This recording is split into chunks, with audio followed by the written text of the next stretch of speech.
Ang sarili kong anak ang nagtulak sa amin sa bangin at habang nakahandusay ako, bali-bali ang buto at umaagos ang dugo sa mukha, narinig kong bumulong si Jose. "Huwag kang gagalaw, ana. Magkunwari kang patay." Ngunit ang pinakamasahol ay hindi ang bagsik ng pagkahulog mula 30 metro, kundi nang mabunyag ang lihim ng anak na iningatan niya sa loob ng 2 dekada.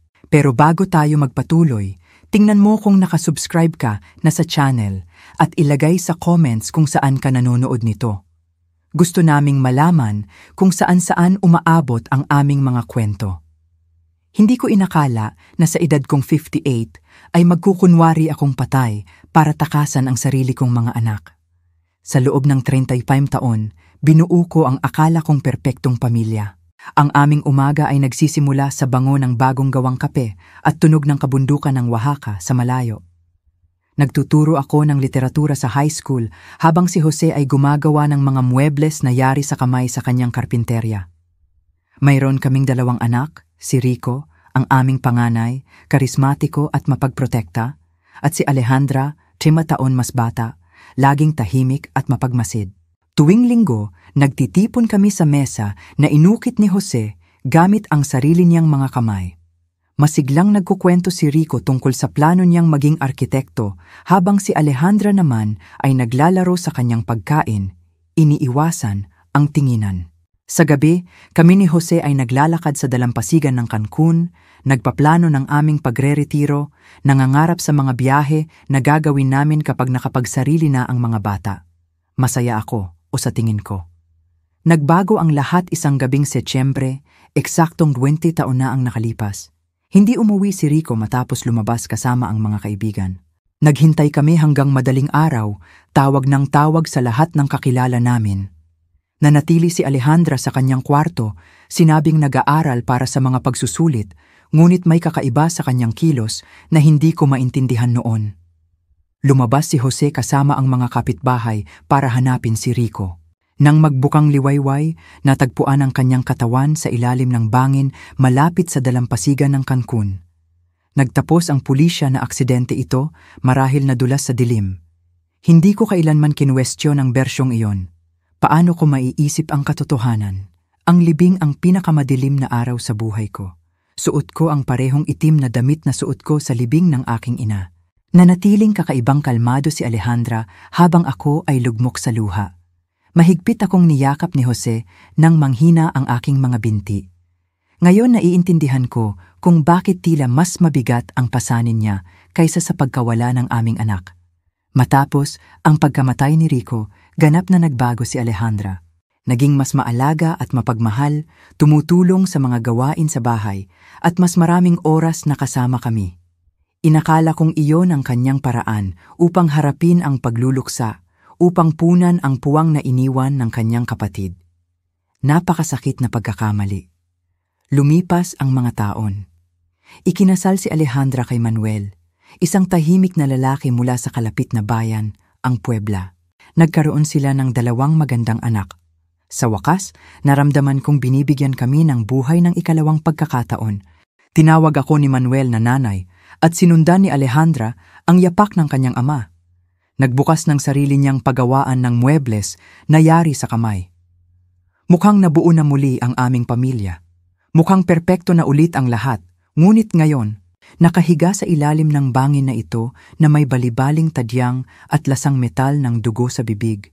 Naiintindihan ko na ang lahat ng kaligayahang iyon ay isang maingat na inayos na kasinungalingan. Ang mga unang senyales na may mali ay nagsimula ilang buwan na ang nakalipas nang magpasya kami ni Jose na i-update ang aming testamento. Sa pagitan ng aming bahay sa tabing dagat, ang lupa na minana ko sa aking mga magulang at aming ipon, mayroon kaming halos 1.8 milyong Mexican pesos na iiwan bilang mana. Si Alejandra ang nagmungkahi na bisitahin namin ang abogado. "Mama, Papa, mahigit 55 taong gulang na kayo. Mahalaga na ayos ang lahat." Sinabi niya ito nang may ngiti na ngayon ay tila nakakatakot sa akin. Naramdaman ko si Manuel sa tabi niya. Hinihimas ang aking kamay gamit ang mga daliring sa bandang huli ay magtutulak sa akin sa kamatayan. Mahal na mahal namin kayo at gusto naming tiyakin na protektado kayo, dagdag ng abogado sa kanyang mahinhing boses. Ipinaliwanag ni Dr. Javier, isang Ginoo na kilala namin ng maraming taon, ang aming mga pagpipilian. Maaari kaming gumawa ng trust fund, hatiin ang mana sa mga apo o gumawa ng tradisyonal na testamento. Iginiit ni Alejandra na siya at si Manuel ang maging tanging tagapagmana. Kami ang bahala sa patas na pamamahagi para sa mga bata, aniya. Bukod pa rito, kakailanganin ninyo kami kapag tumanda na kayo.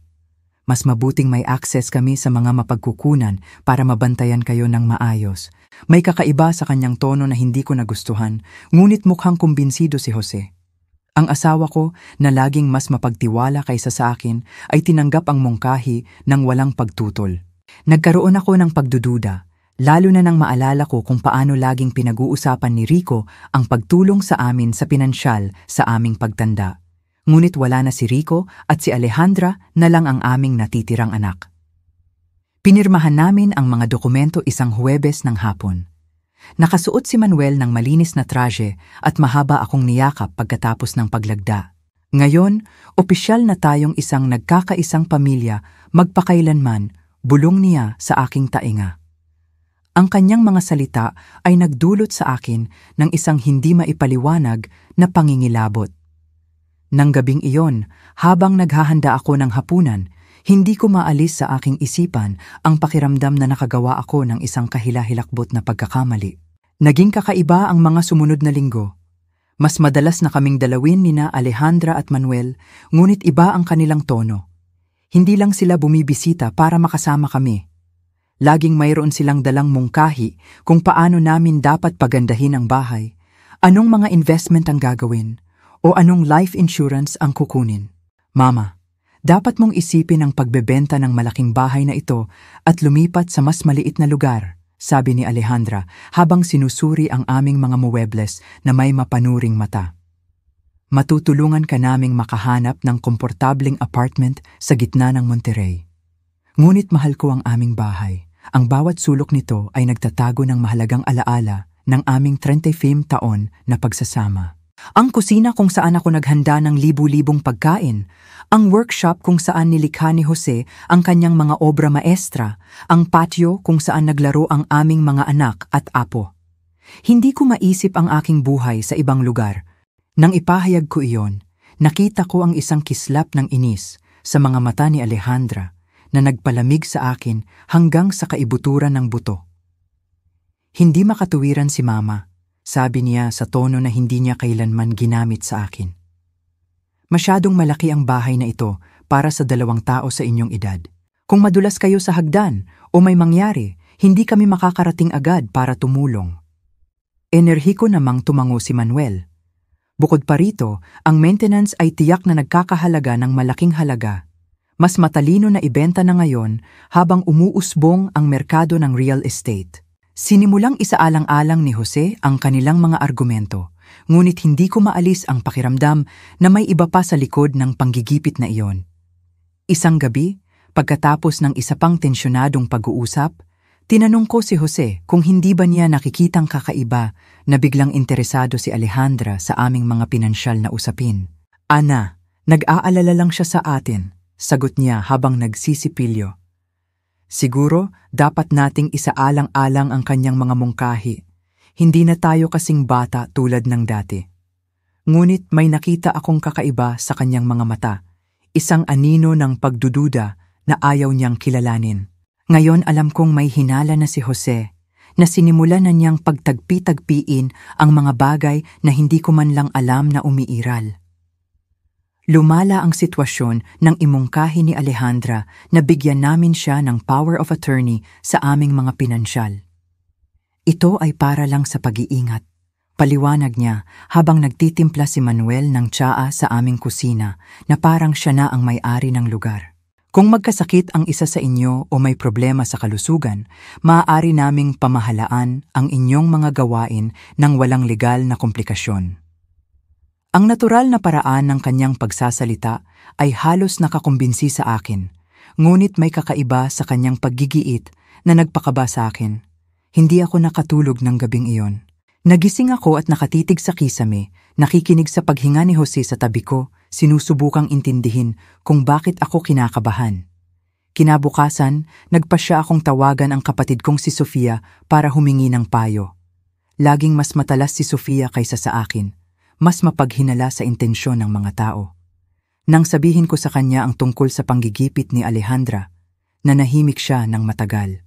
Sa huli ay sinabi ni Ana, "Hindi ba kakaiba na sabik si Alejandra na kontrolin ang iyong pera? Ibig kong sabihin, may sarili siyang negosyo. Maayos ang kanyang pinansyal. Bakit niya kailangan ng ganoong kontrol sa iyong mga pinansyal?" Ang kanyang mga salita ay tumama sa akin na parang sampal. Tama siya. Nang ipahayag ko iyon, nakita ko ang isang kislap ng inis sa mga mata ni Alejandra na nagpalamig sa akin hanggang sa kaibuturan ng buto. "Hindi makatuwiran si Mama," sabi niya sa tono na hindi niya kailanman ginamit sa akin. "Masyadong malaki ang bahay na ito para sa 2 tao sa inyong edad. Kung madulas kayo sa hagdan o may mangyari, hindi kami makakarating agad para tumulong." Enerhiko namang tumango si Manuel. Bukod pa rito, ang maintenance ay tiyak na nagkakahalaga ng malaking halaga. Mas matalino na ibenta na ngayon habang umuusbong ang merkado ng real estate. Sinimulang isaalang-alang ni Jose ang kanilang mga argumento, ngunit hindi ko maalis ang pakiramdam na may iba pa sa likod ng panggigipit na iyon. Isang gabi, pagkatapos ng isa pang tensyonadong pag-uusap, tinanong ko si Jose kung hindi ba niya nakikitang kakaiba na biglang interesado si Alejandra sa aming mga pinansyal na usapin. "Ana, nag-aalala lang siya sa atin," sagot niya habang nagsisipilyo. "Siguro dapat nating isaalang-alang ang kanyang mga mungkahi. Hindi na tayo kasing bata tulad ng dati." Ngunit may nakita akong kakaiba sa kanyang mga mata, isang anino ng pagdududa na ayaw niyang kilalanin. Ngayon alam kong may hinala na si Jose, na sinimulan na niyang pagtagpi-tagpiin ang mga bagay na hindi ko man lang alam na umiiral. Lumala ang sitwasyon nang imungkahi ni Alejandra na bigyan namin siya ng power of attorney sa aming mga pinansyal. "Ito ay para lang sa pag-iingat," paliwanag niya habang nagtitimpla si Manuel ng tsaa sa aming kusina na parang siya na ang may-ari ng lugar. "Kung magkasakit ang isa sa inyo o may problema sa kalusugan, maaari naming pamahalaan ang inyong mga gawain ng walang legal na komplikasyon." Ang natural na paraan ng kanyang pagsasalita ay halos nakakumbinsi sa akin, ngunit may kakaiba sa kanyang paggigiit na nagpakaba sa akin. Hindi ako nakatulog ng gabing iyon. Nagising ako at nakatitig sa kisame, nakikinig sa paghinga ni Jose sa tabi ko, sinusubukang intindihin kung bakit ako kinakabahan. Kinabukasan, nagpasya akong tawagan ang kapatid kong si Sofia para humingi ng payo. Laging mas matalas si Sofia kaysa sa akin, mas mapaghinala sa intensyon ng mga tao. Nang sabihin ko sa kanya ang tungkol sa panggigipit ni Alejandra, nanahimik siya ng matagal. Sa huli ay sinabi ni Ana, "Hindi ba kakaiba na sabik si Alejandra na kontrolin ang iyong pera? Ibig kong sabihin, may sarili siyang negosyo. Maayos ang kanyang pinansyal. Bakit niya kailangan ng ganoong kontrol sa iyong mga pinansyal?" Ang kanyang mga salita ay tumama sa akin na parang sampal. Tama siya. Hindi kailanman nagpakita si Alejandra ng problema sa pera, hindi kailanman ng hiram ng salapi, at hindi kailanman nagpakita ng senyales na kailangan niya ang aming tulong pinansyal. Nang gabing iyon, nang dumating si Alejandra para sa isa pang pag-uusap tungkol sa aming kinabukasan, nagpasya akong harapin siya ng direkta.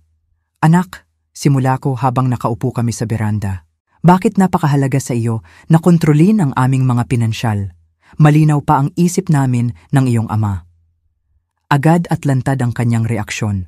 Naging matigas ang kanyang mukha at sa isang sandali ay nakita ko sa kanyang mga mata ang isang bagay na nagpapaalala sa akin sa ibang tao. Isang bagay na malamig at mapagkalkula na hindi ko pa napapansin noon. "Ma, hindi ito tungkol sa kontrol," sagot niya sa matigas na boses. "Ito ay tungkol sa pagmamahal, pag-aalaga at responsibilidad ng pamilya." Ngunit ang paraan ng kanyang pagbigkas sa responsibilidad ng pamilya ay mas tunog banta kaysa isang pagpapahayag ng pagmamahal.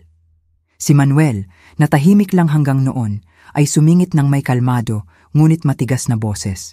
Ana, gusto lang namin ang pinakamabuti para sa inyo. Masakit makita kayong nag-aalala sa mga bagay na madali naming masusolusyonan. Nang gabing iyon, matapos silang umalis, nagkaroon kami ni Jose ng aming unang seryosong pagtatalo sa loob ng maraming taon. Akala niya ay paranoid ako na naghahanap ako ng problema kung saan wala naman. Nagpumilit ako na mayroong mali na masyadong nagbago ang ugali ng aming anak. Jose, sabi ko habang naghuhugas kami ng pinggan, naaalala mo ba kung paano si Alejandra bago mamatay si Rico? Iba siya, mas malayo, mas... Hindi ko maipaliwanag, ngunit may kakaiba sa kanya na nakakatakot. Huminto ang aking asawa sa pagpunas ng pinggan sa kanyang kamay at tinitigan ako. Sa kanyang mga mata ay nakita ko ang isang bagay na hindi ko pa nakita noon. Pagkilala. Ana, sabi niya sa napakahinang boses, may mga bagay tungkol sa pagkamatay ni Rico na hindi ko kailanman nasabi sa iyo. Nagsimulang lumakas ng husto ang tibok ng aking puso na akala ko ay lalabas ito sa aking dibdib. Ang mga salita ni Jose ay tumama sa akin na parang kidlat. Ano ang tungkol sa pagkamatay ni Rico? Tanong ko sa nanginginig na boses. Bumagsak si Jose sa isa sa mga upuan sa kusina, ang parehong mesa kung saan kami nagbahagi ng libu-libong pagkain bilang pamilya, kung saan laging gumagawa ng takdang aralin si Rico at kung saan laging tahimik si Alejandra. Hinaplos niya ang kanyang mukha na parang sinusubukang burahin ang mga alaalang nagpapahirap sa kanya sa loob ng 20 taon. Ang gabing namatay si Rico, nagsimula siya sa isang pigil na boses. Hindi si Alejandra sa kanyang kwarto nag-aaral tulad ng sinabi niya sa atin. Ana, narinig ko silang nagsisigawan ng kakilakilabot na mga bagay sa isa't isa. Nagsimulang umikot ang aking mundo. Tungkol saan sila nagtatalo? Bulong ko, bagaman ang isang bahagi ng aking sarili ay ayaw nang malaman ang sagot. Tumingala si Jose at nakita ko ang luha sa kanyang mga mata. Luha na hindi niya man lang iniluha sa libing ng aming panganay na anak. Tungkol sa pera, Ana, galit na galit si Alejandra dahil si Rico ang panganay dahil ayon sa tradisyon ng aming pamilya, siya ang magmamana ng karamihan sa aming mga ari-arian. Ngunit may iba pa, isang bagay tungkol sa pera na natuklasan ni Rico. Anong pera? Tanong ko, pakiramdam na nawawala ang lupa sa ilalim ng aking mga paa. Malalim na bumuntong hininga si Jose bago nagpatuloy. Ilang araw bago siya mamatay, lumapit si Rico sa akin sa workshop. Natuklasan niya na nagnanakaw si Alejandra ng pera mula sa aming ipon. Maliit na halaga sa simula, ngunit pagkatapos ay mas malalaking halaga. May ebidensya si Rico, ilang buwan na siyang nag-iimbestiga. Tumanggi ang aking isip na iproseso ang naririnig ko. Ang aking anak, na napakamaalaga pagkatapos ng pagkamatay ni Rico na tumutulong at nag-aalaga sa amin, ay nagnanakaw sa amin bago pa mamatay ang kanyang kapatid. Bakit hindi mo kailanman sinabi sa akin? Galit kong tanong kay Jose, pakiramdam na dumami ang pagtataksil. Dahil nang dumating ako sa bangin ng gabing iyon, huli na, sagot niya sa pigil na boses. Nakita ko si Alejandra na nakatayo sa tabi ng katawan ni Rico. Nanginginig ang aming anak, umiiyak at paulit-ulit na sinasabi, aksidente lang, aksidente lang. Ay tiningnan niya ako ng may desperadong mata at nagmakaawa na tulungan ko siya. Papa, sabi niya sa akin, nadulas si Rico nang tangkain niya akong hawakan. Nagtanggol lang ako at nawalan siya ng balanse. Walang tigil na umagos ang luha sa aking mukha. Pero pinaniwalaan mo siya? Bulong ko, bagaman alam ko na ang sagot.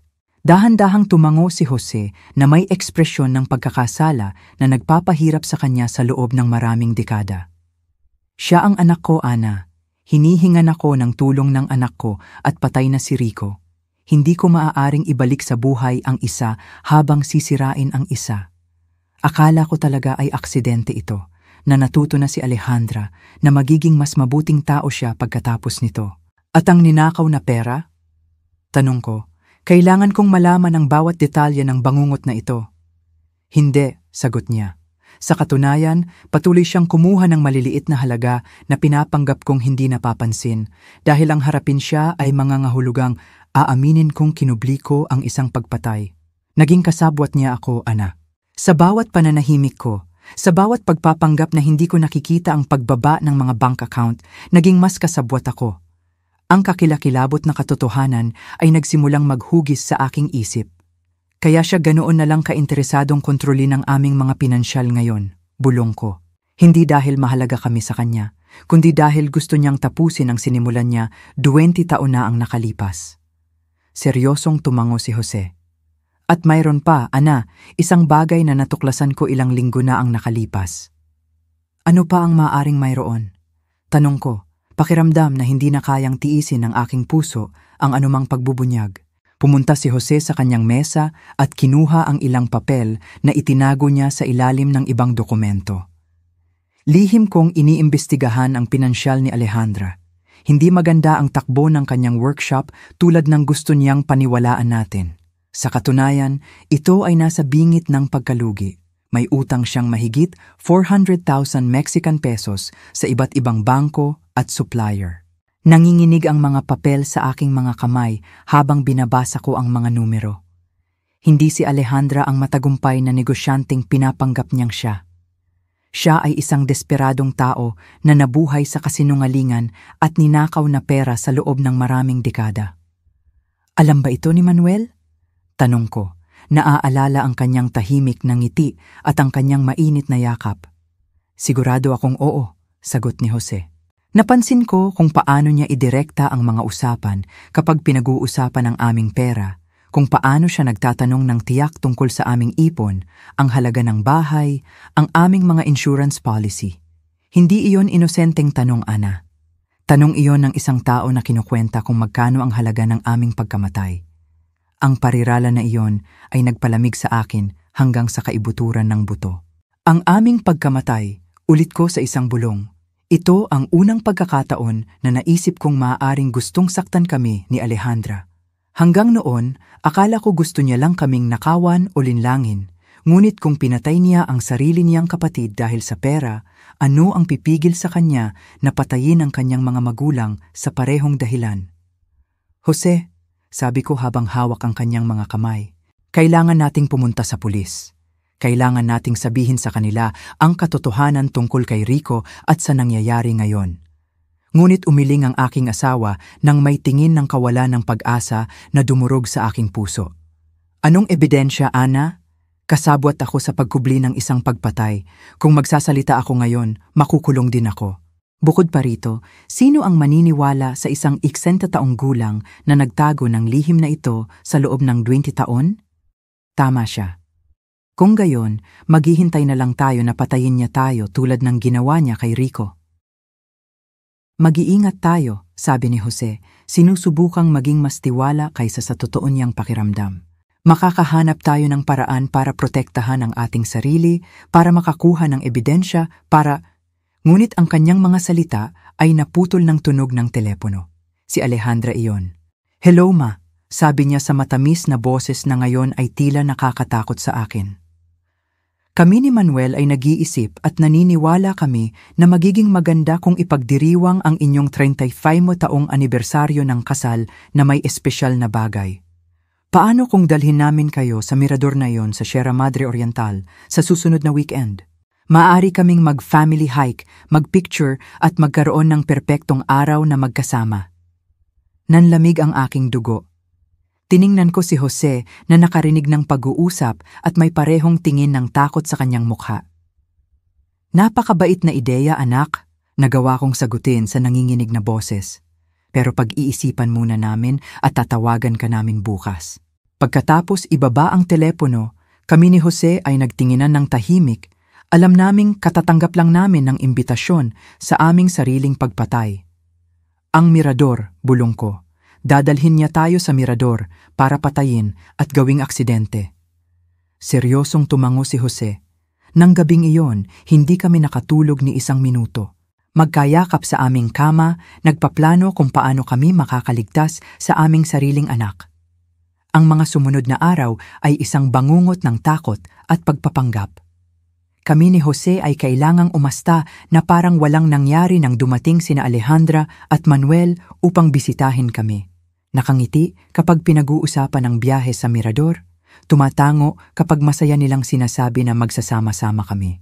Ngunit sa loob, bawat hibla ng aking pagkatao ay sumisigaw sa takot. Alam kong nakatingin ako sa mga mata ng mga responsable sa pagkamatay ng aking panganay na anak at ngayon ay plano nilang gawin din iyon sa akin at sa aking asawa, si Manuel.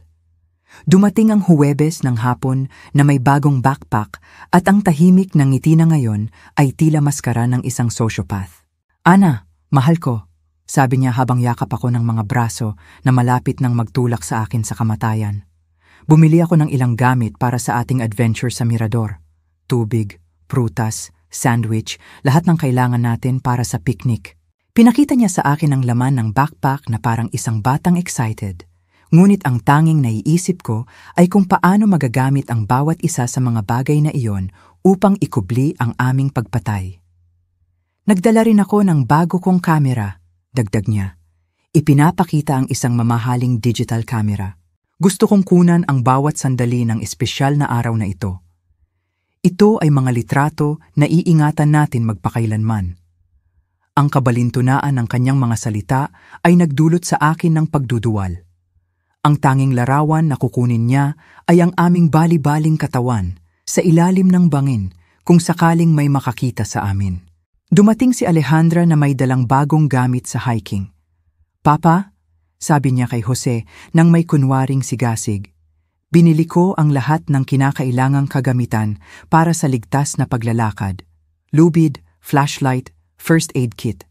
Bawat salitang lumalabas sa kanyang bibig ay parang isang malupit na panunodyo. Kagamitan sa seguridad para planuhin ang aming pagpatay. Ang kabuktutan ng sitwasyon ay nagpahilo sa akin. Hindi ba ito medyo delikado para sa mga tao sa aming edad? Tanong ko, sinusubukang maging kaswal habang naghahanap ng anumang dahilan para ikansela ang biyahe. Hinaplos ni Alejandra ang aking pisngi ng may peking lambing na nagpaikot sa aking tiyan. Kaya nga pinili namin ang isang napakadali at ligtas na daan, tiniyak niya. Ito ay isang paglalakad na kayang gawin maging ng mga bata. Bukod pa rito, kami ni Manuel ay naroroon upang bantayan kayo sa lahat ng oras. Oo, naroroon sila para bantayan kami hanggang sa eksaktong sandali na magpasya silang itulak kami mula sa bangin. Nang gabing iyon, nang sa wakas ay umalis sila, kami ni Jose ay nauupo sa aming beranda na nanginginig, hindi lang dahil sa lamig ng gabi, kundi dahil sa matinding takot na matagal naming pinigil. Hindi tayo maaaring pumunta, sabi ko habang hawak ang kanyang mga kamay. Gagawa ba tayo ng dahilan? Kung hindi tayo pupunta, sagot ni Jose sa malalim na boses, makakahanap sila ng ibang paraan para patayin tayo. Marahil ay isang bagay na mukhang mas aksidente, tulad ng sunog sa bahay o isang pagnanakaw na nagkamali. At least sa Mirador, alam natin kung ano ang susubukan nilang gawin. Ang kanyang mga salita ay may kakilakilabot na lohika, ngunit hindi ito nagbigay sa akin ng kahit kaunting ginhawa. Kung gayon, ano ang imumungkahi mo? Tanong ko, desperadong makahanap ng anumang solusyon na magliligtas sa aming buhay. Naging palaisip si Jose ng ilang minuto bago sumagot. Pupunta tayo, ngunit magiging handa tayo. Itatago ko ang aking cellphone at iaset ito para mag-record ng lahat ng mangyayari. Kung makakaligtas tayo, magkakaroon tayo ng ebidensya. At kung hindi, nabasag ang kanyang boses. At least, malalaman ng isang tao ang katotohanan. Nang Biyernes ng gabi, halos hindi namin magalaw ang aming hapunan. Alam naming maaaring ito na ang aming huling pagkain na magkasama sa aming bahay sa kusinang iyon kung saan kami nagbahagi ng napakaraming masayang sandali noong kami ay isang tunay na pamilya. Muling sinuri ni Jose ang kanyang testamento, tinitiyak na kung may mangyari sa amin, hindi makukuha ni Alejandra ang lahat ng walang anumang talaan ng aming mga hinala. Sumulat ako ng liham, umamin siya, ipinapakita sa akin ang isang selyadong sobre. Ito ay para sa iyong kapatid na si Sofia. Dito ko ipinapaliwanag ang lahat ng alam namin tungkol sa pagkamatay ni Rico at kung ano ang pinaniniwalaan naming plano ni Alejandra sa amin. Itinago ko ito sa safety deposit box ng bangko. Kung hindi kami makakabalik mula sa biyaheng ito, alam niya kung saan hahanapin ang katotohanan. Nang gabing iyon, natulog kami ng magkayakap, binubulungan ang isa't isa ng mga salita ng pagmamahal na maaaring maging huli na. Kung may mangyari sa akin, sabi ni Jose, gusto kong malaman mo na ang 35 taon kong kasama ka ay ang pinakamagagandang taon ng buhay ko. Sa kabila ng lahat, sa kabila ng mga pagkakamali at lihim, mahal kita ng higit pa sa aking buhay. Umiyak ako ng tahimik, sinasaulo ang ritmo ng kanyang paghinga, ang init ng kanyang katawan, ang amoy ng kanyang balat. Ang Sabado ay bumangon ng may asul na kalangitan na tila nangungutya sa aming sitwasyon. Dumating si Alejandra ng maaga, sumisipol ng masayang himig na nagpalamig sa aking dugo. Magandang umaga, mag-asawa, sigaw niya mula sa pangunahing pinto. Handa na ba kayo sa inyong malaking adventure? Sumulpot si Manuel sa likod niya, nagniningning na parang ito ang pinakamasayang araw ng kanyang buhay, maliban na ito ay isang pakikipagtagpo sa kamatayan. Sa panahon ng almusal na halos hindi namin makain, detalyadong ipinaliwanag ni Alejandra ang ruta na aming tatahakin. Ito ay isang magandang trail, sabi niya habang inilalatag ang mapa sa mesa. Patungo ito sa isang mirador kung saan makikita ang buong luk ng Puerto Vallarta. Sabi nila, kahanga-hanga ang tanawin. Kumikinang ang kanyang mga mata nang may sigasig na tila demonyo. Siyempre, magiging kahanga-hanga ang mga tanawin, ngunit ito na ang huling makikita namin sa aming buhay. Ang trail ay may ilang matarik na bahagi, dagdag ni Manuel, na parang nagbibigay ng kapaki-pakinabang na impormasyon para sa turista. Ngunit wala iyon para sa mga bihasang hiker tulad ninyo. Ang kanyang komento tungkol sa aming umano'y kakayahan sa hiking ay parang isang malupit na biro. Kami ay 2 senior citizen na halos hindi na nakapaglalakad sa dalampasigan paminsan-minsan. Habang nilalagay namin ang mga gamit sa kotse, nakita kong maingat na sinuri ni Alejandra ang kanyang backpack, sinisigurado na kumpleto ang lahat ng kailangan niya para sa kanyang plano. Nakita ko ang mga lubid, isang maliit na pala, at isang bagay na mukhang bengala. Para saan yan? Tanong ko. Itinuturo ang bengala. Para sa seguridad, sagot niya ng walang pag-aalinlangan. Kung maligaw tayo o may mangyaring masama, maaari tayong magpadala ng signal ng paghingi ng tulong. Siyempre, magpapadala sila ng signal ng paghingi ng tulong matapos kaming itulak mula sa bangin upang matagpuan ang aming mga katawan at kumpirmahing ito ay isang trahedyang aksidente habang nag-outing ang pamilya. Lahat ay kalkulado.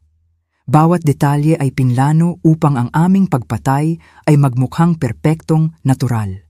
Ang biyahe sa kotse papunta sa Sierra Madre Oriental ay tumagal ng halos 3 oras na tila walang katapusan. Nagpatugtog si Manuel ng masiglang musika at sumabay sa kanta na parang talagang pumupunta kami sa isang masayang family outing.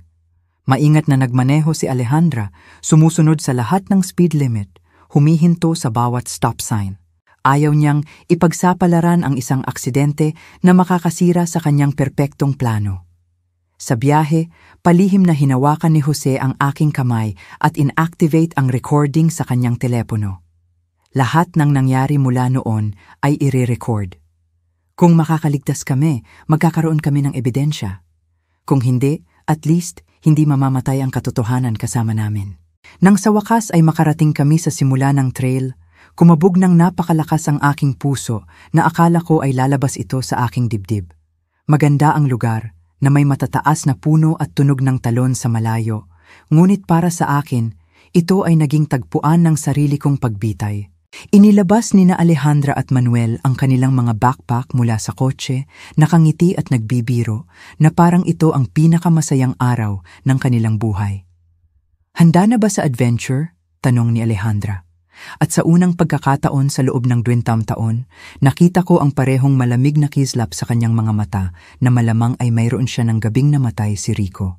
Medyo madali ang simula ng trail, paikot-ikot sa pagitan ng mayayamang puno at mga batong nababalutan ng lumot.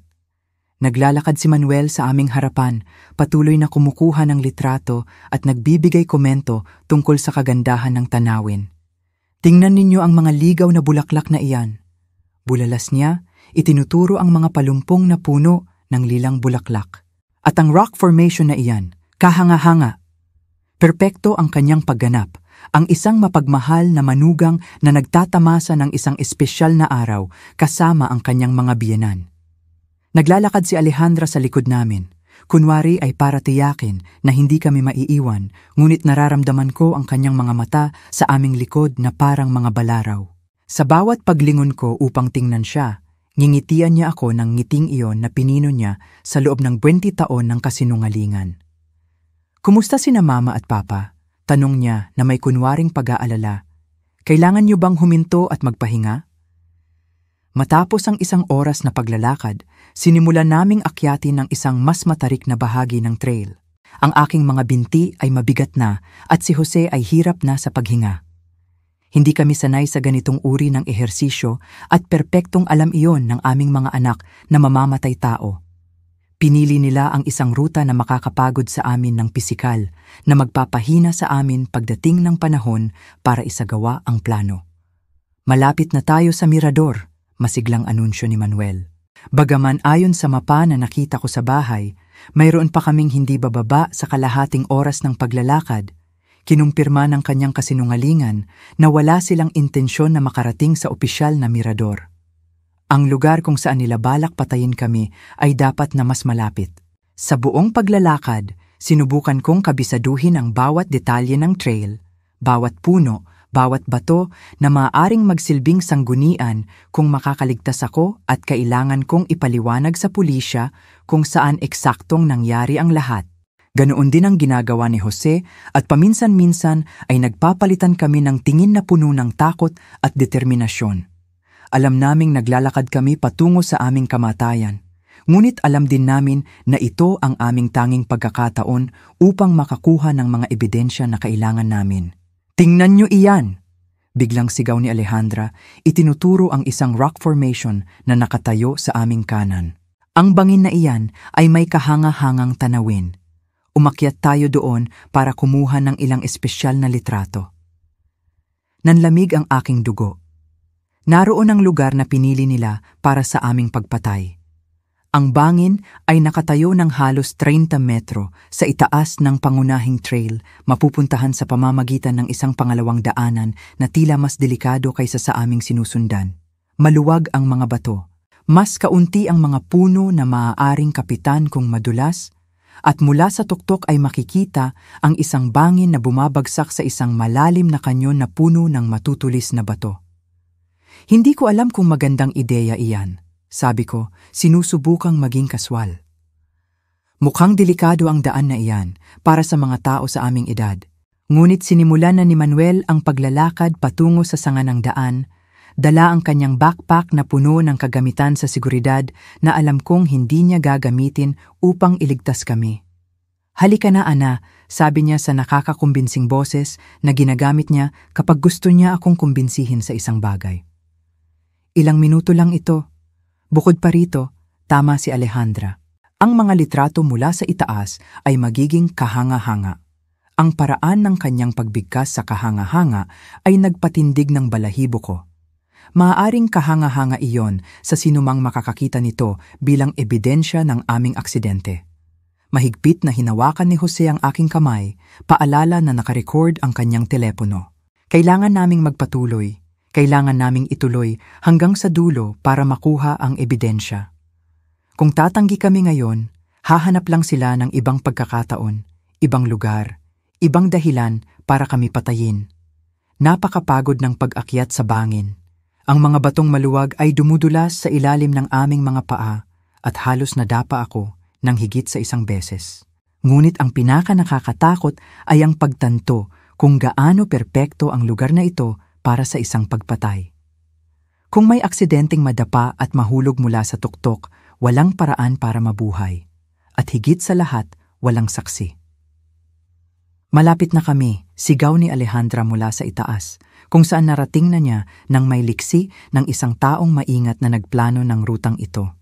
Sinundan siya ni Manuel at pagkatapos ay tinulungan kami ni Jose na kumpletuhin ang huling metro ng pag-akyat.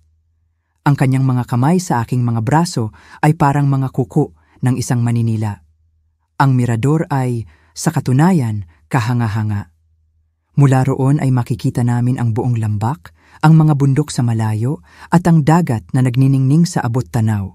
Sa anumang ibang sitwasyon, ito ay magiging isang magandang sandali para ibahagi sa pamilya.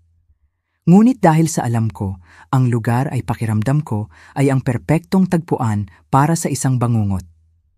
Halika rito para sa mga litrato, sigaw ni Manuel, pumupuwesto malapit sa gilid ng bangin. Gusto kong ang lambak ang maging background. Dahan-dahan kaming lumapit ni Jose. Bawat hakbang ay papalapit sa aming huling patutunguhan. Nakita kong maingat na pumupuwesto si Alejandra sa likod namin. Nagkakalkula ng anggulo, sumusukat ng distansya. Perpekto, bulalas ni Manuel habang itinatago ang kanyang kamera. Ngayon magyakapan at ngumiti. Yumakap kami ni Jose marahil sa huling pagkakataon habang siya ay kumukuha ng litrato. Bawat kislap ng kamera ay parang kidlat na nagpapahayag ng bagyong paparating. Kumuha ng isa pa, mungkahi ni Alejandra habang papalapit sa amin. Ngunit sa pagkakataong ito, lumayo kayo ng kaunti upang mas maganda ang tanawin sa frame. Isang hakbang paatras ang nangangahulugang eksaktong nasa gilid ng bangin. Nagtinginan kami ni Jose. Dumating na ang sandali. Lumayo kami paatras tulad ng iniutos sa amin. Nararamdaman na nawawala ang solidong lupa sa ilalim ng aming mga paa. Nananatili lamang ang walang laman na bangin sa likod namin. Muling itinaas ni Manuel ang kamera, ngunit sa pagkakataong ito, may iba akong nakita sa kanyang mga mata. Hindi na kailangang magpanggap, nahulog na ang maskara. Ngiti, sabi niya sa boses na hindi na mahinahon. Ito ang magiging huli ninyong litrato. Sa sandaling iyon, sumugod si Alejandra sa amin na nakalahad ang mga braso. Simple lang ang plano, itulak kami pabalik para mahulog kami sa bangin, kumuha ng ilang litrato ng aksidente at pagkatapos ay bumaba para tuklasin ang aming balibaling katawan. Ngunit si Jose ay naghahanda na para sa sandaling ito. Sa huling segundo, nagawa niyang hawakan ang pulso ni Alejandra at hilahin siya pasulong. Kung mamamatay kami, sasama ka sa amin. Sigaw niya nang may galit na hindi ko pa nakita sa kanya. Sa isang sandali, kaming apat ay gumugulong sa gilid ng bangin, nagkakayakapan sa isang nakamamatay na sayaw sa pagitan ng buhay at kamatayan. Sumigaw si Manuel at tinangka akong tulungan si Alejandra, ngunit napakabigat ng aming lahat. Naramdaman kong bumigay ang lupa sa ilalim ng aking mga paa. Naramdaman kong nagsisimulang manalo ang grabidad. At pagkatapos kaming apat ay sama-samang nahulog, nakakulong sa isang nakamamatay na yakap. Sumisigaw habang humuhuni ang hangin sa paligid namin at ang mabatong lupa ay papalapit sa napakabilis na bilis. Sa mga segundong iyon na tumagal ng kawalang hanggan, naisip ko si Rico kung ano ang naramdaman niya nang itulak siya ni Alejandra sa bangin 20 taon na ang nakalipas. Inisip ko ang kanyang takot, ang kanyang pagkalito, ang kanyang pagtataksil ng matanto niya na ang kanyang sariling kapatid ang naghatol sa kanya sa kamatayan. Ang epekto ay brutal. Narinig ko ang kakilakilabot na tunog ng mga buto na nababali, ang tunog ng aking sariling katawan na nadurog sa mga bato. Ang sakit ay hindi mailarawan, ngunit mas nakakatakot ang lasa ng dugo sa aking bibig at ang katiyakan na sa pagkakataong ito ay nanalo si Alejandra. Sa pagkakataong ito, walang saksi na magsasabi ng katotohanan. Ngunit pagkatapos ay narinig ko ang boses ni Jose, mahina, ngunit malinaw. Ana, huwag kang gagalaw, magkunwari kang patay. At may napagtanto akong hindi ka panipaniwala. Buhay pa ako. Ang sakit ay napakatindi na akala ko ay mababaliw ako. Bawat hibla ng aking katawan ay sumisigaw sa paghihirap. Naramdaman ko ang dugo na umaagos sa aking mukha at isang bagay na mainit at malagkit na bumabasa sa aking damit. Ngunit ang boses ni Jose ay umalingaw-ngaw sa aking mga tainga na parang banal na utos. Magkunwari kang patay. Sa pamamagitan ng lakas ng loob na hindi ko alam na mayroon ako, na natili akong ganap na hindi gumagalaw. Kinokontrol maging ang aking paghinga upang hindi ito mapansin. Ilang metro ang layo, narinig ko ang mga ungol ng sakit ni na Alejandra at Manuel. Nakaligtas din sila sa pagkahulog, ngunit sa mga tunog na kanilang ginagawa, tila mas masama ang kanilang kondisyon kaysa sa amin. Manuel, narinig ko ang basag na boses ng aking anak. Ayos ka lang ba? Ang kanyang pag-aalala sa kanyang asawa ay nagpakulo sa aking tiyan. Ang babaeng ito na naging dahilan ng pagkamatay ng sarili niyang kapatid at tinangkang patayin kami ay may kakayahang maramdaman ang pagmamahal sa isang tao. Sa tingin ko nabali ang aking binti, ungol ni Manuel. Masakit, Alejandra. At ang mga matatanda. Ang mapanlait na paraan ng kanyang pagtukoy sa amin ay nagkumpirma ng alam ko na. Hindi kami kailanman naging pamilya para sa kanya. Kami ay hadlang lamang sa daan patungo sa aming pera. Narinig kong may gumagalaw na parang gumagapang si Alejandra patungo sa aming direksyon. Napakabilis ng tibok ng aking puso na kinatakutan kong marinig niya ito. Patay na sila, anunsyo niya pagkatapos ng ilang minuto na tila mga oras. Pareho silang nakabukas ang mata, ngunit hindi humihinga. Ang kanyang kasinungalingan ay nagpuno sa akin ng kakaibang pag-asa. Kung naniniwala siyang patay na kami, marahil may pagkakataon kami. Perpekto, bulong ni Manuel nang may kasiyahan na nagpalamig sa aking dugo. Gumana ng eksakto tulad ng pinlano namin. Well, maliban sa bahagi na nahulog din tayo, sagot ni Alejandra nang may mapait na tawa. At least hindi na natin kailangang magpanggap na mahal natin sila. Sa mga sumunod na minuto, na tila kawalang hanggan, tinalakay ni na Alejandra at Manuel ang kanilang sitwasyon. Pareho silang sugatan, ngunit kaya nilang gumalaw. Ang plano ngayon ay gumapang hanggang makahanap ng lugar kung saan sila maaaring humingi ng tulong at pagkatapos ay ikwento ang kwento kung paano sila miraculously na nakaligtas sa isang trahedyang aksidente na pumatay sa kanilang mga mahihirap na magulang. Alalahanin ang kwento, sabi ni Alejandra kay Manuel. Naglilitrato kami nang kumawala ang isang bato sa ilalim ng mga paa ni Papa. Nadapa siya at sa pagsubok na kumapit, hinila niya si Mama kasama niya. Sinubukan namin siyang tulungan, ngunit nahulog din kami. Mahalaga na magtugma ang ating mga kwento. Alam ko, sagot ni Manuel. Pinasanay namin iyan ng 100 beses. Kami ang mga traumatized na nakaligtas sa isang trahedya ng pamilya. Kawawa naman kami. Nawala ang aming minamahal na mga biyenan sa isang kakilakilabot na aksidente. Napakakumbinsi ng kanyang pagganap na kung hindi ko naranasan ang katotohanan, pinaniwalaan ko ang bawat salita. Unti-unting lumubog ang kanilang mga boses habang gumagapang sila patungo sa inaasahan nilang kaligtasan. Nang bumagsak sa wakas ang katahimikan, binulong ni Jose ang pangalan ko nang napakahina na halos hindi ko na marinig. Ana, ayos ka lang ba? Sumagot ako sa parehong bulong, kinukumpirma na buhay ako, ngunit lubhang sugatan. Baliang ka ng binti ko, sabi niya sa boses na punong-puno ng sakit. At sa tingin ko, mayroon akong ilang nabaling tadyang. Ikaw? Nag-inventory ako sa aking katawan. Naramdaman ko ang matinding sakit sa aking kaliwang braso. Kumirot ang aking ulo na parang hinahampas ng martilyo at tiyak na may problema sa aking balikat. Ngunit buhay ako at higit pa iyon sa aking inaasahan. Masama ang kalagayan namin, ngunit buhay kami, bulong ko. Nire-record ang telepono, ngunit walang signal dito sa ibaba. Iyon ang pinakanakakatakot na bahagi ng aming sitwasyon. Buhay kami, ngunit nakakulong sa ilalim ng isang bangin, sugatan at walang paraan upang makipag-ugnayan sa labas ng mundo. Kung walang naghahanap sa amin, unti-unti kaming mamamatay doon sa uhaw, gutom o sa aming mga sugat. Jose, bulong ko, bago pa huli ang lahat, kailangan kong sabihin mo sa akin ang lahat.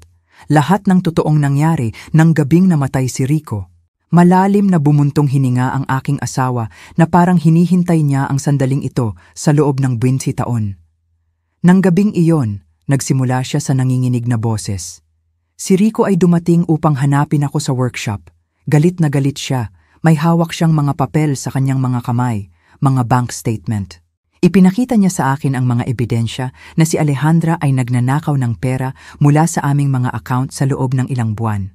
Maliit na halaga sa simula, pagkatapos ay mas malalaking halaga. Nag-iimbestiga si Rico dahil nakita niya ang mga pagkakaiba sa aming mga ipon. Naghalo ang pisikal na sakit sa emosyonal na sakit habang pinakikinggan ko ang katotohanan na inilihim sa loob ng mga dekada. Gusto ni Rico na harapin si Alejandra ng gabing iyon, patuloy ni Jose. Sinubukan ko siyang pakalmahin, kumbinsihin siyang maghintay hanggang sa susunod na araw. Ngunit siya ay determinado. Sinabi niya na hindi siya makakatulog, alam na ninanakawan kami ng kanyang nakababatang kapatid. At sinundan mo siya? Tanong ko, bagaman alam ko na ang sagot. Sinundan ko siya dahil natatakot ako sa maaaring mangyari. Alam ko ang ugali ni Rico kapag nagagalit siya at napansin ko rin ang kakaiba kay Alejandra kamakailan. Isang lamig na nagpapakilabot sa akin. Nang dumating ako sa bangin, patuloy ni Jose, nakita ko silang nagsisigawan. Hawak ni Rico ang mga papel sa kanyang kamay, inihahampas sa mukha ni Alejandra. Magnanakaw ka, sigaw niya. Ninanakawan mo ang sarili nating mga magulang. Itinanggi ni Alejandra ang lahat. Sinabi niyang baliw si Rico na gumagawa lang siya ng mga bagay-bagay. Bumilis ang tibok ng aking puso habang iniisip ko ang eksena. Ang aking dalawang anak na naghaharap sa dilim. Ang isa ay nag-aakusa sa isa ng pagtataksil. Ano ang nangyari pagkatapos? Tanong ko, bagaman ang isang bahagi ng aking sarili ay ayaw malaman. Matagal na huminto si Jose bago nagpatuloy. Sinabi ni Rico sa kanya na kung hindi niya ibabalik ang pera at aaminin ang lahat sa amin, siya mismo ang magsasabi sa amin ng katotohanan. Galit na galit si Alejandra. Sumigaw siya na si Rico ang laging paborito, na laging madali para sa kanya ang lahat, na oras na para magbago ang mga bagay-bagay. At pagkatapos ay nabasag ang boses ni Jose. Itinulak ni Alejandra si Rico. Hindi iyon aksidente. Sinadya niya itong itulak ng buong lakas. Umagos ang luha sa aking mukha, humalo sa dugo ng aking mga sugat. Bakit hindi mo kailanman sinabi sa akin ang katotohanan? Tanong ko. Nararamdaman ang pinaghalong galit at pagkadismaya. Malalim na bumuntong hininga si Jose. Dahil nang dumating ako kung nasaan si Alejandra, umiiyak siya, nanginginig, paulit-ulit na sinasabi sa akin na aksidente lang iyon, na hindi niya sinasadya. Nagsumamo siya na huwag kitang sabihin kahit ano, na hindi niya kayang mawala ka rin. Ngunit alam mong kasinungalingan iyon, bulong ko, nararamdaman na lumalalim ang bigat ng pagtataksil. Oo, ngunit siya ang anak ko, Ana, ang tanging buhay kong anak. Paano ko siya ibibigay sa pulisya? Paano ko sisirain ang natitira sa aming pamilya? Ang kanyang pagbibigay katwiran ay mas masakit kaysa sa aking pisikal na mga pinsala at ang ninakaw na pera, patuloy ko. Nangako si Alejandra na dahan-dahan niya itong ibabalik. Sumumpa siya na isa iyong masamang desisyon, na desperada siya, na hindi na ito mangyayari muli. Ngunit hindi niya kailanman ibinalik ang kahit isang sentimo. Sa katunayan, patuloy siyang nagnanakaw at patuloy akong nanahimik dahil sa bawat araw na lumilipas ay mas nagiging kasabwat ako sa kanyang krimen. Sa sandaling iyon ay narinig namin ang mga boses mula sa malayo. Nagtagumpay sina Alejandra at Manuel sa paghahanap ng tulong. Hindi magtatagal, darating ang mga rescue team at ang aming mga mamamatay tao na anak ay gaganap sa papel ng kanilang buhay. Ang mga traumatized na nakaligtas sa isang trahedya ng pamilya. Ang mga boses ay papalapit ng papalapit kasama ng tunog ng mga helicopter na lumilipad sa itaas ng lugar. Dumating na ang rescue team at kasama nila ang pinakamahalagang sandali ng aming buhay. Kami ni Jose ay kailangang magpasya sa loob ng ilang minuto. Dapat ba kaming magpatuloy sa pagpapanggap na patay hanggang sa makahanap kami ng perpektong pagkakataon upang ibunyag ang katotohanan? O ipagsapalaran na iligtas kasama ang aming mga mamamatay tao? Ana? Bulong ni Jose nang may pagmamadali. Nirecord ng telepono ang lahat ng nangyari sa itaas. Mayroon kaming kumpisal ni Manuel tungkol sa plano. Mayroon kaming pag-amin ni Alejandra na kami ay hadlang. Mayroon kaming lahat, ngunit kung makita nila kaming buhay ngayon, maaari nilang sirain ang ebidensya bago pa man namin ito maibigay sa mga awtoridad. Tama siya. Kung matuklasan ni na Alejandra at Manuel na nakaligtas kami at narinig ang kanilang mga kumpisal, hahanap sila ng paraan upang patahimikin kami magpakailanman. Sa pagkakataong ito ay hindi na aksidente, kundi isang bagay na mas direkta at tiyak. Kailangan naming hintayin ang perpektong sandali. Nandito sila sa ibaba, sigaw ng boses ni Alejandra mula sa itaas. Mga magulang ko, pakiusap, bilisan ninyo. Perpekto ang kanyang pagganap, ang kanyang boses ay basag sa sakit at pagkadismaya. Kung hindi ko alam ang katotohanan, naniwala akong siya ay isang anak na labis na nalulungkot sa pagkawala ng kanyang mga magulang. Ginang, manatiling kalmado, sagot ng isang authoritative na boses na dapat ay sa pinuno ng rescue team. Bumababa kami para suriin sila. Ikaw at ang iyong asawa ay makakakilos ba? Narinig ko ang tunog ng mga lubid at kagamitan na inihahanda para sa pagbaba. Naging perpekto ang papel ni Manuel bilang nagluluksa na manugang. Hindi ako makapaniwala na nangyari ito, bulong niya. Nagpipiknik lang kami, napakasaya, napakabilis ng lahat. Kumawala ang isang bato at nahulog sila. Ang bawat salita ay isang saksak sa aking puso dahil alam kong uulitin niya ang parehong kasinungalingan sa pulisya, sa media, sa sinumang gustong makinig sa kanyang bersyon ng mga pangyayari. Sinimulan ng bumaba ang mga rescuer. Narinig ko ang kanilang mga boses na papalapit, ang tunog ng mga bota laban sa bato, ang kalansing ng kagamitan. Lihim na hinawakan ni Jose ang aking kamay, paalala sa akin na kailangan naming ipagpatuloy ang pagganap anuman ang mangyari. Nandito sila, sigaw ng isa sa mga rescuer nang makita kami. May 2 tao sa ilalim ng bangin. Lumapit siya sa amin at sinimulan kaming suriin. Pinikit ko ang aking mga mata at pinabagal ang aking paghinga na halos hindi na mapansin. Naramdaman ko ang kanyang mga kamay na hinahanap ang pulso sa aking leeg. Ang kanyang tainga malapit sa aking bibig, sinusubukang makita ang paghinga. May mahinang pulso pa rin ito, anunsyo niya na tumutukoy kay Jose. Ang babae, hindi ako sigurado. Kailangan ko ang medical team dito agad. Bumilis ang tibok ng aking puso. Gumagana ang plano. Maniniwala sila na si Jose ay nasa bingit ng kamatayan, ngunit buhay pa rin, habang ako ay malapit na sa kamatayan upang hindi maging agarang banta. Sa mga sumunod na minuto na tila oras, nagtrabaho sa amin ang mga paramediko. Naramdaman kong nilagyan ako ng oxygen mask, sinuri ang aking mga sugat, at ikinabit sa isang stretcher. Sa lahat ng oras, kailangan kong labanan ang bawat instinct ng aking katawan na sumisigaw na idilat ko ang aking mga mata, humingi ng tulong at tigilan ang pagpapanggap. Stable ang lalaki, ngunit kritikal ang kondisyon. Narinig kong iniulat ng isa sa mga paramediko sa radyo. Ang babae ay nasa napakaseryosong kondisyon, halos hindi na mahahalata ang pulso. Kailangan natin silang ihatid sa ospital kaagad. Perpekto. Dadalhin nila kami sa ospital kung saan magkakaroon kami ng pagkakataong makipag-usap sa mga awtoridad nang hindi kami mapatahimik ni na Alejandra at Manuel. Sa panahon ng pag-akyat sa stretcher, narinig ko ang mga hikbi ni Alejandra at ang mga salita ng pag-alo na ibinigay ng mga rescuers sa kanya at kay Manuel. Napakabait mo na nakaligtas ka rito, sabi ng isang tao. Milagro na medyo ayos ka pa. Kung alam lang nila na ang tunay na milagro ay kami ni Jose ay buhay upang sabihin ang katotohanan.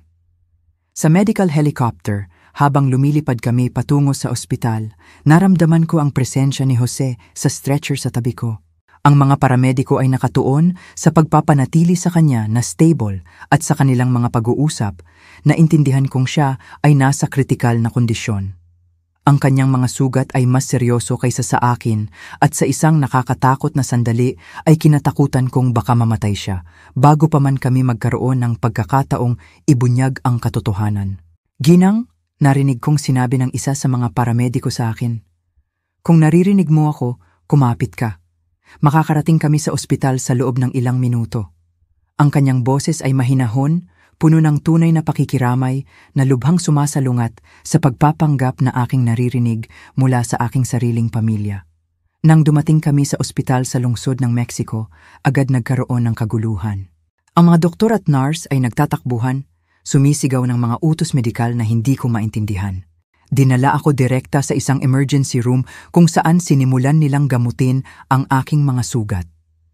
Kailangan kong ipagpatuloy ang pagpapanggap na ako ay walang malay, ngunit kailangan ko ring makahanap ng paraan upang makipag-usap sa isang taong mapagkakatiwalaan ko.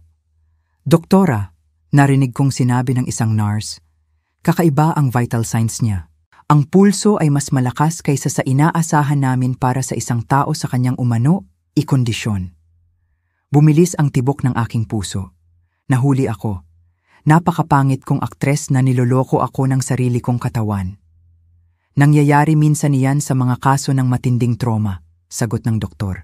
Ang katawan ay may misteryosong paraan ng pagkapit sa buhay. Mahigpit nating babantayan. Kritikal ang susunod na mga oras. Gumawa si Alejandra ng tunog na umano'y hikbi ng sakit, ngunit para sa akin, ito ay parang isang buntong hininga ng ginhawa. Maaari ba namin silang makita? Tanong ni Manuel. Ilang minuto lang. Kailangan naming magpaalam kung sakaling may mangyari. Tumango ang doktor at di nagtagal, narinig ko ang mga yapak na papalapit sa aking kama.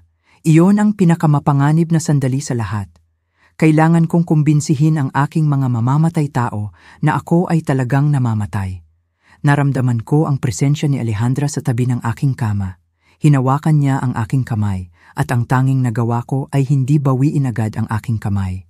Mama, bulong niya, kung naririnig mo ako, gusto kong malaman mo na mahal kita. Sobrang sorry ako sa nangyari. Ang kanyang mga salita ay nakalalason na pulot, matamis sa ibabaw, ngunit nakamamatay sa esensya nito. Lumapit si Manuel mula sa kabilang panig. Mahal kong ana, bulong niya. Naging parang ina ka sa akin? Hindi ka namin makakalimutan? Sinungaling. Ang tanging dahilan kung bakit hindi nila ako makakalimutan ay dahil kailangan nilang mabuhay na may kaalaman na pinatay nila ako. Ngunit pagkatapos ay lumapit si Alejandra sa aking tainga at bumulong ng isang bagay na nagpalamig sa aking dugo. Sana ay natuto ka na, Mama. Hindi mo dapat pinagtanong ng sobra ang aming pinansyal. Ang ilang katotohanan ay mas mainam na manatiling nakabaon, tulad ni Rico. Sa sandaling iyon, alam kong gumana ang aming plano.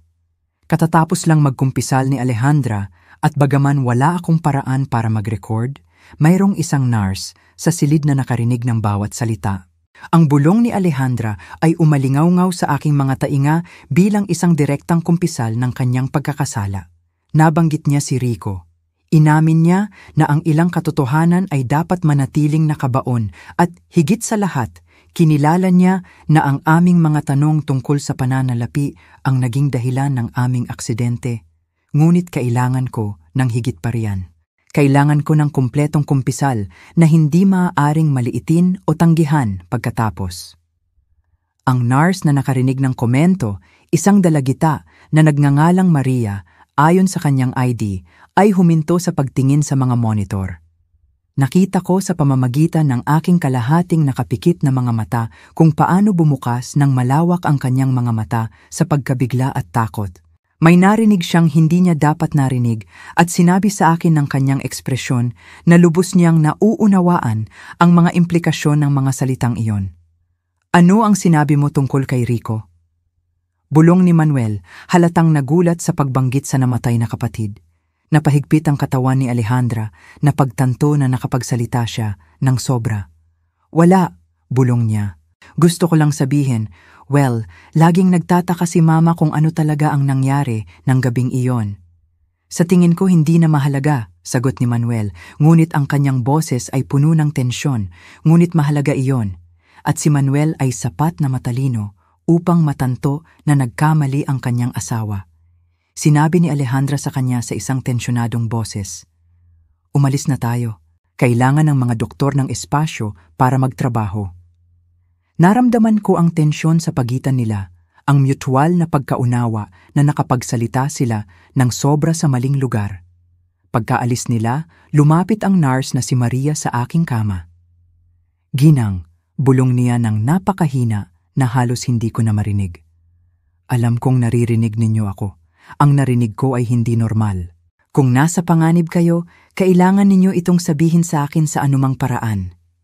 Ang kanyang boses ay may pagmamadali na nagpuno sa akin ng pag-asa. May iba pa ang nagsimulang maghinala. Napakabagal, halos hindi mahahalata, iginalaw ko ang aking hintuturo. Ito ang pinakamaliit na posibleng galaw, ngunit agad itong napansin ni Maria. "Diyos ko," bulong niya, Nagpapanggap siyang walang malay. Iginalaw ko ulit ang aking daliri. Sa pagkakataong ito ay 2 beses. Makinig, sabi niya, lumapit pa. Magpapanggap ako na sinusuri ang inyong mga monitor. Kung nasa panganib kayo dahil sa mga taong iyon na kalalabas lang, galawin ninyo ang inyong daliri ng 3 beses. Nang walang pag-aalinlangan, iginalaw ko ang aking daliri ng 3 beses. Napaungol si Maria. Sila ang gumawa nito sa inyo? 3 galaw pa. Lumayo ang nurse sa aking kama at nagpanggap na sinuri ang aking IV habang pinoproseso ang kanyang kakalabas lang na natuklasan.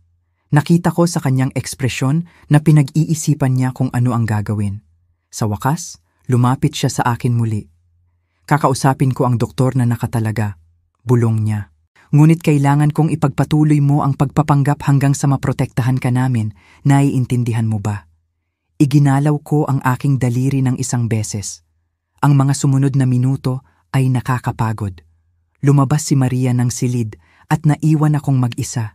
Naghihintay at nagdarasal na maniwala siya sa aking kwento at gawin ang tamang aksyon. Sa wakas, narinig ko ang mga yapak na papalapit. Si Maria iyon nakasama ang isang matandang babae na dapat ay ang punong doktor at nakakagulat, 2 pulis. Ginang, sabi ng doktor sa mahinang boses. Kinwento sa akin ni Nurse Maria ang tungkol sa inyong sitwasyon. Kung naririnig ninyo ako, kailangan naming malaman ninyo na ligtas na kayo ngayon. Nandito ang mga pulis para protektahan kayo. Isang alon ng ginhawa na napakatindi ang halos sumira sa aking pagganap. Maaari ba kayong magmulat ng mata? Tanong ng isa sa mga pulis. Dahan-dahan, napakabagal, idinilat ko ang aking mga mata. Ang liwanag ng ospital ay bumulag sa akin sandali, ngunit unti-unti akong nakatuon sa mga nag-aalala na mukha sa paligid ko. Salamat sa Diyos, bulong ni Maria. Akala ko ay nababaliw na ako. Ginang, sabi ng pulis, isang nasa katanghaliang gulang na lalaki na may seryosong ekspresyon. Ako si Detective Ramirez. Naiintindihan namin na maaaring nasa napakapanganib kayong sitwasyon. Maaari ba ninyong sabihin sa amin kung ano talaga ang nangyari sa bundok? Lumabas ang aking boses bilang isang bulong na paos matapos ang mga oras ng pagpapanggap na walang malay. Ang anak ko at ang kanyang asawa ang nagtulak sa amin. Ang mga sumunod na oras ay isang pagbubulungan ng mga pahayag, recording at pagbubunyag.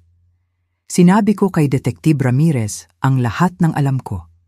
Ang pagkamatay ni Rico, ang mga pagnanakaw ni Alejandra, ang panggigipit na baguhin ang aming testamento, at sa wakas ang plano na patayin kami sa bundok. Ngunit ang pinakamahalaga ay ang recording sa telepono ni Jose. May nakarecord na ebidensya ang iyong asawa? Tanong ng detective na kumikinang ang mga mata. Oo, sagot ko. Lahat ay nasa kanyang telepono, ang mga kumpisal, ang mga plano, lahat. Agad na pumunta ang detective sa silid kung saan ginagamot si Jose. Nakabalik na sa ulirat si Jose, di kalayuan sa akin, at nang ipaliwanag ng detective ang sitwasyon, ibinigay niya ang kanyang telepono nang walang pag-aalinlangan. Narito ang lahat, sabi niya sa mahina ngunit matatag na boses. 20 taon ng kasinungalingan at ang katotohanan tungkol sa nangyari ngayon. Habang sinusuri ng mga teknisyan ng pulisya ang recording, nanatili sina Alejandra at Manuel sa waiting area, ginaganap ang kanilang papel bilang mga miyembro ng pamilyang nasiraan ng loob para sa ibang mga bisita ng ospital. Wala silang ideya na ang kanilang maingat na pagganap ay malapit nang matapos magpakailanman.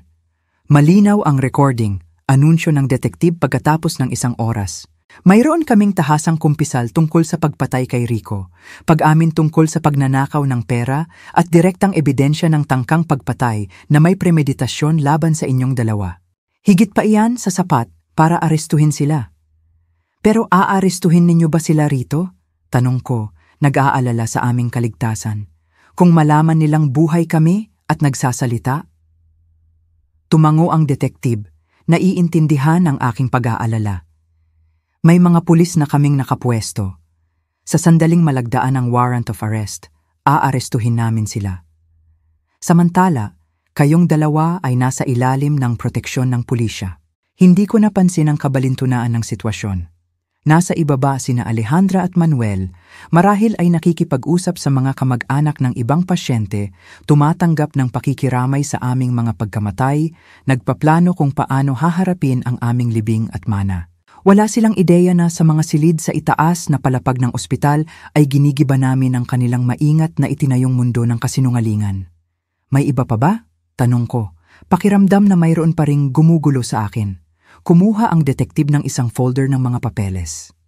Matapos marinig ang inyong kwento, iniimbestigahan namin ang pinansyal ng inyong anak. Hindi lang siya bangkarote, tulad ng hinala ninyo, kundi may utang din siya sa ilang mapanganib na tao, mga usurero na hindi tumatanggap ng dahilan. Nanlamig ang aking dugo. Ibig sabihin, hindi lang kami abala para sa kanya. Kayo at ang inyong asawa ang tanging pag-asa niya, kumpirma niya. Sa inyong mana, mababayaran niya ang kanyang mga utang at makakapagsimula muli. Kung wala kayo, malamang ay patay na siya sa loob ng ilang linggo. Nagdagdag ang pagbubunyag na iyon ng bagong dimensyon sa pagtataksil. Hindi niya kami tiningnan na parang abala lang, kundi parang siya ang aming pinal na kaligtasan. Ang aming pagkamatay ay hindi lamang maginhawa para sa kanya, ito ay lubos na kinakailangan para sa kanyang kaligtasan. At ano ang mangyayari sa aming mga apo?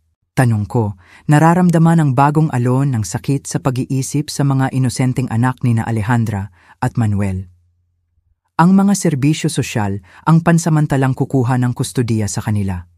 Ang detektib ay sumagot ng may kabaitan, ngunit sa pagkakaintindi ko, maaari kayong mag-apply para sa pag-aalaga sa kanila sa sandaling gumaling kayo mula sa inyong mga sugat.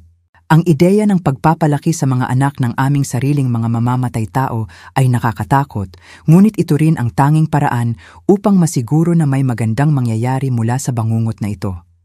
Ang mga batang iyon ay inosente at nararapat na magkaroon ng pagkakataong lumaki sa isang tahanan kung saan ang pagmamahal ay totoo, hindi peke. Oras na. Anunsyo ng detektib nang pumasok ang isang pulis sa silid na may dalang mga papel. Nakalagda na ang mga utos. Aarestuhin na namin sila ngayon. Sa bintana ng aking silid na nakaharap sa lobby ng ospital, nakita ko ang mga pulis na discreetly na nagpuesto.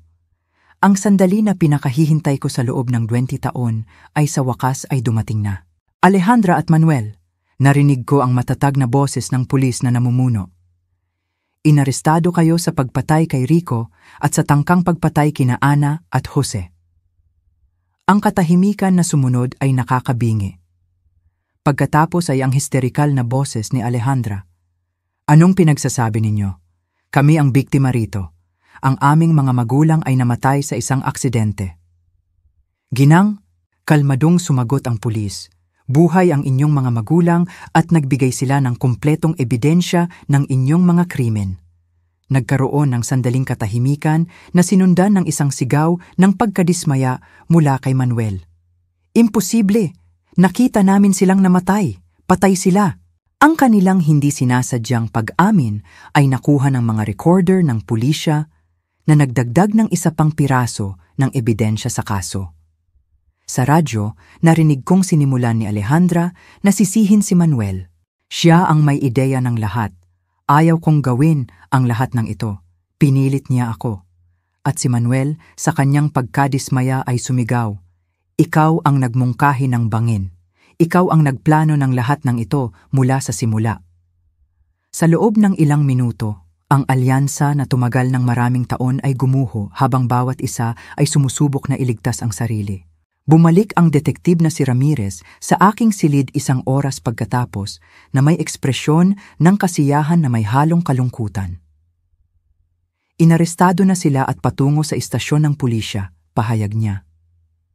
Pareho silang nagsisikap na isisi ang isa't isa na lalo lang nagpapatibay sa aming kaso. Ngunit may iba pa akong kailangan sabihin sa inyo. Ano pa?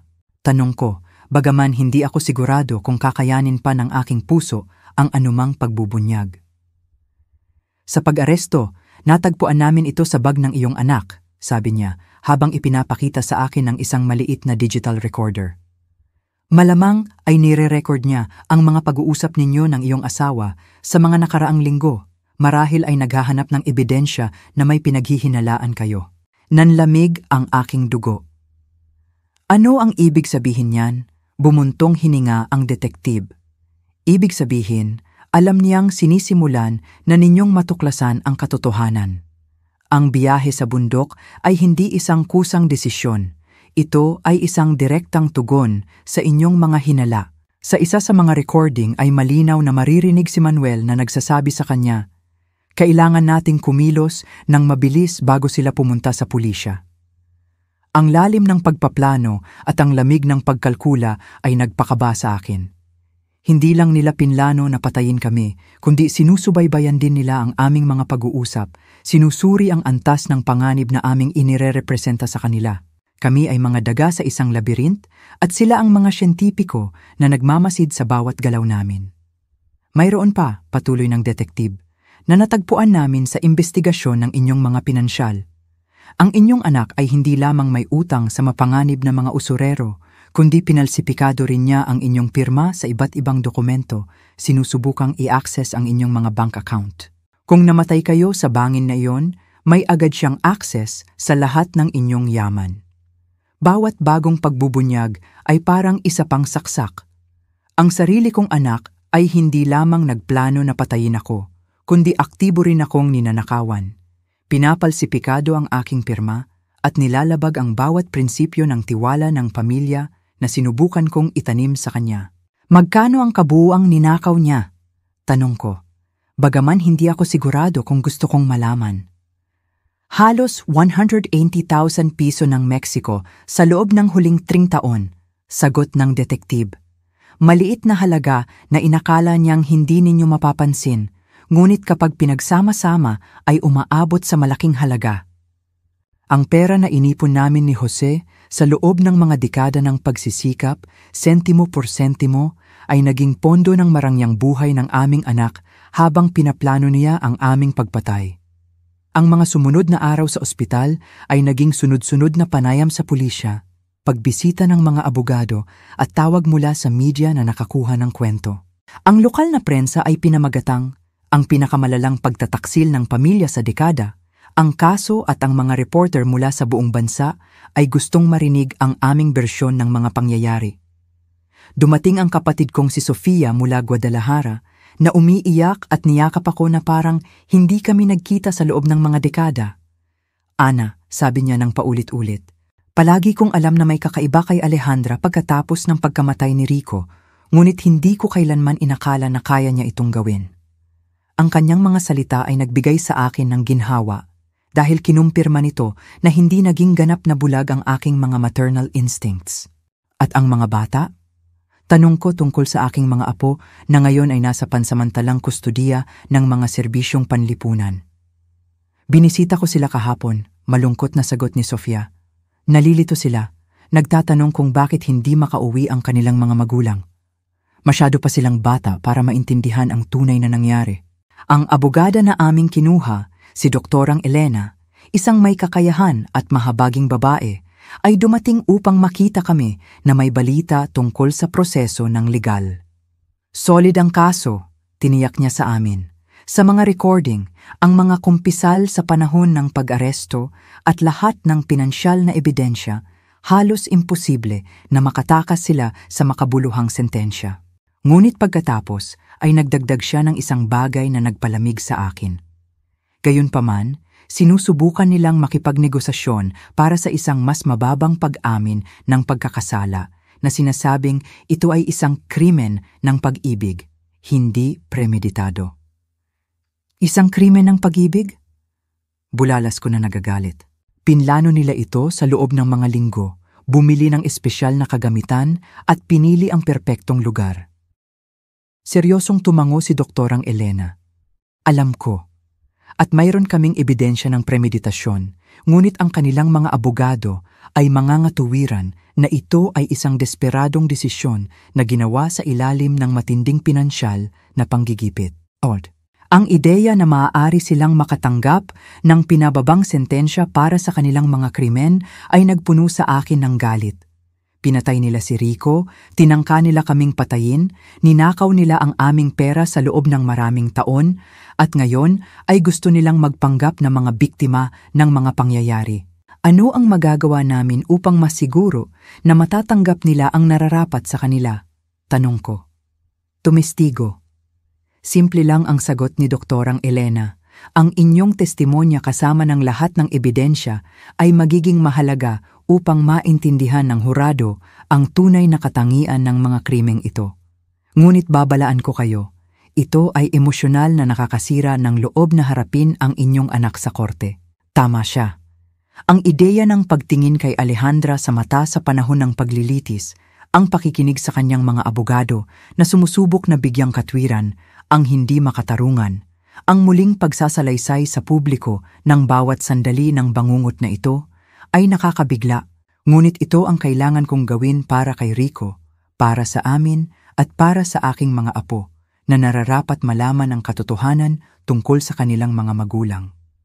3 linggo matapos ang pag-aresto, sa wakas ay nakauwi na rin kami ni Jose. Sapat na ang paggaling ng aming mga sugat upang makakilos kami, bagaman kailangan pa rin niya ng saklay, at ang aking braso ay nasa sling. Naging kakaiba ang bahay, na parang ito ang set ng isang dula pagkatapos umalis ang lahat ng aktor. Lahat ay eksaktong tulad ng iniwan namin noong araw ng aming family outing. Ang mga plato ng almusal ay nasa lababo pa. Ang kama ay hindi pa naayos. Ang mga bulaklak na dinala ni Alejandra sa akin ng linggong iyon ay nasa mesa pa rin ng sala. Ngayon ay lantana at patay. Parang tumigil ang oras sa sandaling natapos ang aming normal na buhay magpakailanman. Sa tingin mo ba magiging masaya ulit tayo? Tanong ko kay Jose nang gabing iyon ng aming pagbabalik habang nakahiga kami sa aming pamilyar na kama. Niyakap niya ako ng kanyang walang sugat na braso at malalim na bumuntong hininga. Hindi ko alam, Ana, sabi niya, ngunit buhay tayo. Nasa panig natin ang katotohanan at sa unang pagkakataon sa loob ng 20 taon, hindi na tayo kailangang mamuhay na may mga lihim. Ang paglilitis ay nagsimula 6 na buwan pagkatapos. Sa araw na kailangan kong tumestigo, tiningnan ko si Alejandra nang direkta sa mata sa unang pagkakataon simula ng arestuhin. Wala akong nakitang pagsisisi o sakit. Wala akong nakitang anak na pinalaki ko. Nakita ko ang isang estranghera, malamig at mapagkalkula, na nagpanggap na aking anak sa loob ng mga dekada. Nang matapos ko ang aking testimonya, matapos isalaysay ang bawat kakilakilabot na detalye ng aming karanasan, direkta akong bumaling sa kanya mula sa silya ng saksi. Alejandra, hindi ko alam kung sino ka, ngunit hindi ka na ang aking anak. Namatay ang aking anak nang gabing pinatay mo si Rico at ang nabuhay sa kanyang lugar sa loob ng 20 taon ay isang halimaw na, nang hindi ko alam, ay tinulungan kong likhain. Ang hurado ay nag-deliberate sa loob ng 2 araw bago nahanap si Alejandra na nagkasala ng sadyang pagpatay sa pagkamatay ni Rico at ng tangkang pagpatay na may matinding sirkumstansya sa ginawa niya sa amin. Natanggap ni Manuel ang parehong hatol bilang kasabwat. Pareho silang sinintensyahan ng 30 taon sa bilangguan ng walang karapatan sa maagang parol. Ngayon, 1 taon na ang lumipas, sinimulan namin ni Jose ang formal na proseso ng pag-ampon sa aming mga apo. Sila ay magaganda at inosenteng mga bata na nararapat na magkaroon ng pagkakataong lumaki na alam ang tunay na pagmamahal, hindi ang manipulasyon at nakakalason na pagmamahal na natanggap nila mula sa kanilang mga biological na magulang. Tuwing gabi kapag pinapatulog ko sila, kinukwentuhan ko sila tungkol kay Churico, ang tiyuhin na hindi nila nakilala. Kinukwentuhan ko sila tungkol sa kanyang kabutihan, katapatan, ang pangarap niyang maging arkitekto at magtayo ng mga bahay para sa masayang pamilya. Kinukwentuhan ko sila kung paano siya matapang at kung paano niya sinubukang protektahan ang mga mahal niya kahit na ito ay naglagay sa kanya sa panganib. Hindi ko sila kinukwentuhan tungkol sa pagtataksil, tungkol sa pagkahulog, tungkol sa epekto na kumuha sa kanyang buhay. Masyado pa silang bata para pasanin ang ganoong pasanin. Marahil balang araw, kapag mas matanda na sila, sasabihin ko sa kanila ang buong katotohanan. Ngunit sa ngayon, gusto kong lumaki sila ng walang pasanin ng madilim na pamana ng kanilang mga magulang. Nagigising pa rin ako sa gabi, minsan pinapawisan at sumisigaw, muling binabalikan ang sandali ng pagkahulog. May bangungot din si Jose. Nagyakapan kami sa dilim, pinapaalalahanan ng isa't isa na buhay kami.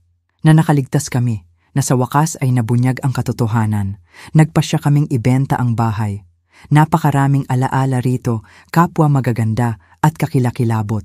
Bumili kami ng mas maliit na bahay malapit sa dalampasigan, kung saan ang patuloy na tunog ng mga alon ay nakakatulong sa amin na makatulog ng mas mahusay.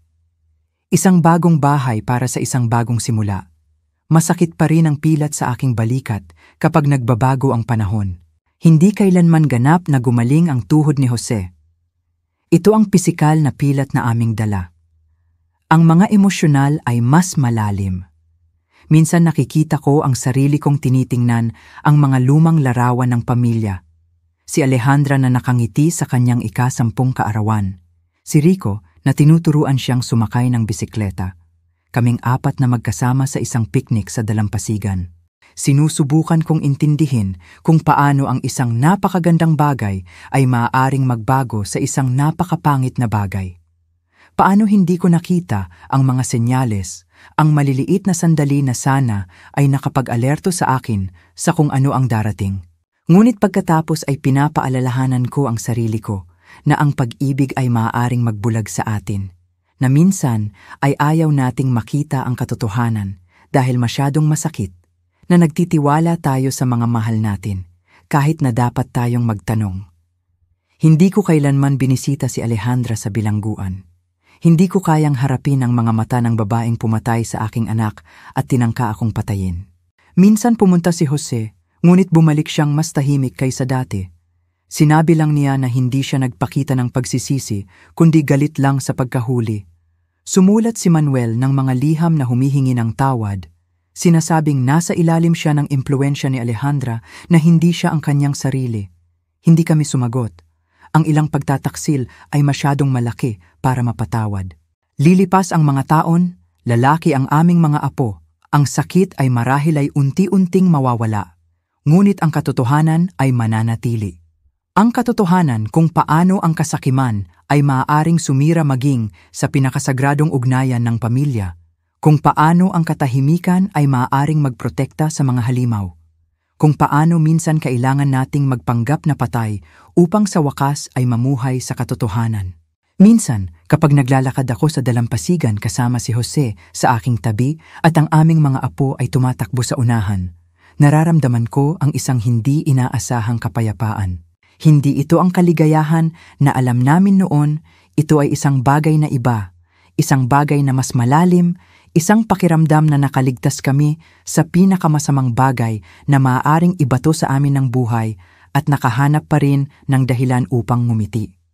At sa isang lugar, marahil ay pinapanood ni Rico ang lahat ng ito, nakikita na hindi nawalan ng saysay ang kanyang pagkamatay, na ang katotohanan kahit pagkatapos ng 20 taon ay sa wakas ay nabunyag, na ang mga nagmamahal sa kanya ay nakaligtas upang isalaysay ang kanyang kwento at iyon sa huli ay isang uri ng hustisya. Ngayon, kung nagustuhan mo ang kwentong ito, i-click ang susunod na video na lumalabas sa screen dahil dito ang kwento ng pagtataksil at paghihiganti na hindi mo pa nakita.